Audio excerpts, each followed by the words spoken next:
2024 space x की मदद से नासा का स्पेसक्राफ्ट चंद्रमा के साउथ पोल में लैंड कर चुका है और नासा के साइंटिस्ट्स एक बार फिर चांद पर पहुंच चुके हैं। लेकिन इस बार वे चांद पर सिर्फ कदम रखने के लिए नहीं बल्कि वहीं पर हमेशा के लिए बस जाने के लिए गए हैं। स्पेसक्राफ्ट में robots, solar panel, space suit और एक्सपेरिमेंट करने के लिए हर जरूरी चीज मौजूद है। नासा की टीम अब मून को पूरी तरह से समझने में लग गई है और वे लगातार चंद्रमा से डेटा कलेक्ट करके पृथ्वी पर नासा को भेज रहे हैं। साल 2034 10 साल बीत चुके हैं और अब नासा चंद्रमा को बिल्कुल बारीकी से समझ चुका है और अब बारी है इंसानों को धरती से चांद पर भेजने की। बड़े बड़े रोबोट्स की मदद से चंद्रमा की सतह को बरकरार किया जा रहा है, जिससे चंद्रमा पर घर और बिल्डिंग बनाई जा रही है। अर्थ की ईंट का इस्तेमाल चंद्रमा पर नहीं किया जा सकता, इसलिए इसरो ने इतने समय में चंद्रमा की मिट्टी से स्पेस ब्रिक्स बना दिए हैं। इन्हीं ब्रिक्स की मदद से अब चंद्रमा में पहला मून बेस बन गया है और अब कुछ लोगों को पृथ्वी से चांद पर लाया गया है। क्योंकि स्पेस फ्लाइट काफी महंगी होती है, इसलिए अभी सिर्फ 12 लोगों को धरती से चांद पर लाया गया है। इनमें से हर कोई या तो साइंटिस्ट है या इंजीनियर। नॉर्मल लोगों को अभी इसलिए नहीं लाया गया है क्योंकि चंद्रमा में ग्रेविटी बहुत कम होती है और उन्हें एडजस्ट करने में काफी दिक्कत आएगी। साल 2050 ये 12 लोग चंद्रमा को और बारीकी से एक्सप्लोर कर रहे हैं और साउथ पोल में मौजूद बर्फ को प्यूरिफाई करके उससे पानी में बदलने की टेक्नोलॉजी बना ली गई है। ये पानी सिर्फ पीने के लिए ही नहीं बल्कि पेड़ों के लिए भी इस्तेमाल किया जा रहा है। बिजली के लिए हाइड्रोजन फ्यूल सेल्स का इस्तेमाल किया जा रहा है। चांद पर बिजली पैदा करने का सबसे सही तरीका एक छोटा न्यूक्लियर रिएक्टर है, जिसकी कॉस्ट $1.3 बिलियन पड़ती है। लेकिन बिजली का एक तरीका सोलर पैनल भी है। 34 सौर पैनलों से एक घर चलाने के लिए पर्याप्त बिजली पैदा होगी और रिएक्टर की तुलना में केवल $30,616 की कॉस्ट आएगी। साल 2065 अब चंद्रमा इंसानों के रहने लायक बन चुका है और अब पृथ्वी से मदद के बिना भी यहाँ पे इंसान बच सकता है। चांद की सतह पर बनने वाले घरों में रहने के लिए लोगों को करीब 2,35,00,000 रुपए से ज्यादा खर्च करने पड़ेंगे।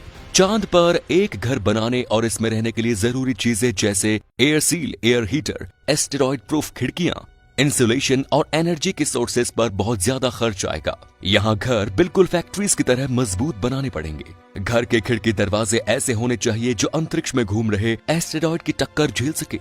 साथ ही 24 घंटे बिजली पाने की व्यवस्था भी करनी होगी। इससे सब खर्चे को मिलाकर अनुमान लगाया गया है कि चांद पर पहला घर बनाने की कीमत में करीब 3 करोड़ रुपए का खर्च आएगा। हालांकि दूसरा घर बनाने में खर्च कम हो जाएगा क्योंकि लेबर और मटेरियल पहले से ही चंद्रमा पर मौजूद होगा। इसलिए अब 500 इंसानों को पृथ्वी से चांद पर लाए गए हैं। लेकिन इस बार सिर्फ साइंटिस्ट नहीं बल्कि इंजीनियर्स, एस्ट्रोनॉट और कॉन्ट्रैक्टर्स भी हैं। साल 2070 प्राइवेट कंपनीज ने चांद की मिट्टी से प्रेशियस मेटल्स जैसे टाइटेनियम, यूरेनियम, गोल्ड, प्लेटिनम निकालना शुरू कर दिया है, जो कि चांद में बहुत ज्यादा मात्रा में मौजूद है। हीलियम 3 और इन सभी मेटल्स को चंद्रमा से निकलकर पृथ्वी में भेजा जा रहा है।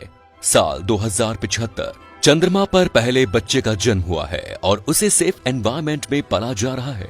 धीरे धीरे और भी बच्चे पैदा हो रहे हैं और अब चंद्रमा में पॉपुलेशन बढ़ रही है। जैसे जैसे हमारी कॉलोनी बढ़ेगी, उसे बचाए रखने के लिए नई नई टेक्नोलॉजी इन्वेंट की जाएगी, जैसे कि बहुत ही कम पानी में उगने वाली फसलें और 100% वेस्ट को रिसाइकिल करने वाली टेक्नोलॉजी खोज निकाली गई है। और अब पहली स्पेस लिफ्ट भी बन गई है, इसलिए अब बिना रॉकेट के ही चंद्रमा से आ जा सकते हैं। साल 2100 अब चंद्रमा सिर्फ साइंटिस्ट की जगह नहीं रह गई। अभी यहाँ पर लोग रहते हैं और अपनी फैमिली पालते हैं। यहाँ पर बहुत सारी कॉलोनी बस चुकी है जो अब वापस पृथ्वी पर नहीं जाना चाहती और हमेशा के लिए चंद्रमा में ही रहने वाले हैं। इस वजह से यहाँ पर स्कूल, हॉस्पिटल्स, पुलिस स्टेशन और पृथ्वी से अलग और नए नियम कानून बनाए गए हैं, जिनका पालन करते हुए अब इंसान ने चंद्रमा पर रहना शुरू कर दिया है। तो ये है नासा के इस मिशन की प्लानिंग आने वाले 100 सालों में। नासा का ये मिशन 3 फेज में होगा। इस मिशन का नाम आर्टेमिस दिया गया है और इसमें करीब $28 अरब खर्च होगा। जब से इंसानों ने चंद्रमा पर कदम रखा है, तभी से हम वहां पर बसने की सोच रहे हैं और इसके लिए हमारे पास पूरी टेक्नोलॉजी भी है। लेकिन दिक्कत सिर्फ पैसे की आती है क्योंकि ऐसे मिशन में काफी ज्यादा खर्च आता है। लेकिन यूएस गवर्नमेंट इस मिशन के लिए फंडिंग देने को तैयार हो गई है, इसलिए नासा एलन मस्क और जेफ बेजोस के साथ मिलकर मून में बस्ती बनाने के लिए तैयार है। इस समय इस मिशन के लिए 3 लूनर लैंडर बनाए जा रहे हैं। पहला लैंडर जेफ बेजोस की कंपनी ब्लू ओरिजिन बना रही है, दूसरा लैंडर एलन मस्क की कंपनी स्पेस एक्स बना रही है और तीसरी कंपनी जो रेस में शामिल है उसका नाम है डायनेटिक्स। 20 जुलाई 1969 को एस्ट्रोनॉट नील आर्मस्ट्रॉन्ग और एडविन ऑल्ड्रिन चांद की जमीन पर उतरे थे, लेकिन अमेरिका को इस मिशन की कामयाबी पर आशंका थी। इसलिए उन्होंने पहले से ही इन्वेंट ऑफ मून डिजास्टर नाम से एक शोक संदेश भी तैयार कर लिया था। लेकिन मिशन सफल रहा और ये भाषण कभी नहीं पढ़ा गया। इस बार भी हम यही उम्मीद करते हैं कि नासा का ये मिशन भी सफल रहे, जिससे अगर धरती पर कोई महाप्रलय आ जाए तो इंसानों के रहने के लिए चांद तो मौजूद ही रहेगा।